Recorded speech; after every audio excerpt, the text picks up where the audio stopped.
Сәлеметсіздер ме, құрметті 8-ші сыныптың оқушылары, қалдарыңыз қалай? Бүгін біз қазақ тілі пәні бойынша бөлім бойынша жиынтық бағалауға арналған тапсырмаларды орындайтын боламыз. Ең алдымен арнамызға тіркеліп, және лайк басып, басқа да достарыңызбен бөлісуді ұмытпаңыздар. Бізде бөлім кәсіп пен еңбек, болашақ мамандықтары, лексика бөлімдері бойынша жиынтық бағалау тапсырмасын орындайтын боламыз. Алғашқы тапсырма бізде жалпы берілген екен. Мәтінді мұқият тыңдаңыз және сұрақтарға жауап беріңіз деп бізге берілген екен. Мына жерде енді сәл қателіктер кеткен екен. Енді айбетпеңіздер. Бұл жерде тапсырмаларда қателік кеткен негізі.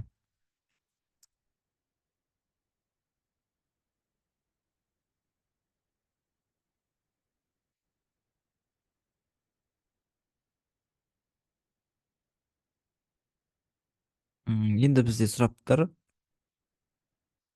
Неге түлектер қажетті кәсіп түрлерінен хабарсыз деген.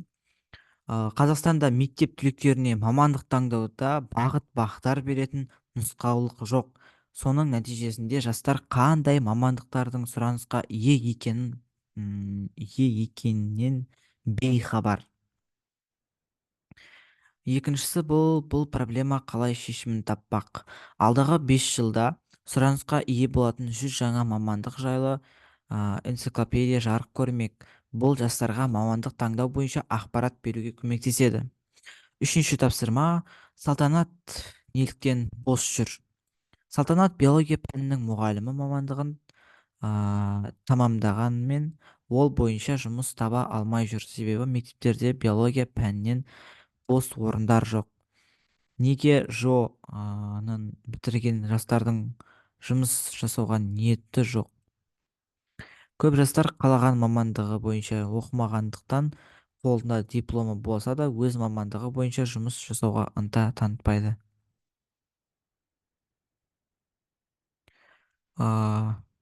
Келесі екінші тапсырма, Ерсайынның пікірінше оқу бітірген жастардың көп бөлігінің өз мамандығы бойынша еңбек етпеуінің себебі неде? 4 сөйлеммен өз ойыңызды тұжырымдаңыз. Менің ойымша оқу бітірген жастардың көпшілігінің өз мамандығы бойынша жұмыс істемеуінің негізгі себебі кәсіби бағдар берудің жоқтығы. Ал себебіне келетін болсақ, себебі мектептерде оқушыларға қандай мамандықтар сұранысқа ие екенін, қай салалардың жұмыс орнын ұсынатын туралы ақпарат жетпейді. Оған дәлелім Ерсайынның айтуынша, диплом алған түлектердің 90%-ы мамандығына сай жұмыс таба алмай, басқа салаларға бет бұруға мәжбүр. Қорытындылай келсе, кәсіби бағдар беру бағдарламасын енгізу бұл проблеманы шешудің тиімді жолы болмақ деп жазасыздар.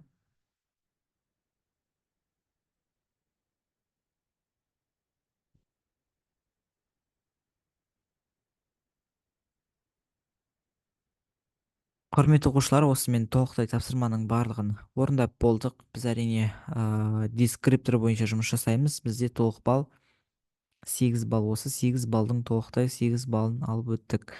Енді құрметті оқушылар, осы еңбегімізді бағалап, арнамызға тіркеліп, және лайк басып, басқа да достарыңызбен бөлісуді ұмытпаңыздар. Алдағы уақыттарда дәл сіздерге арнап екінші БЖБ-ны да шығарып өтетін боламыз.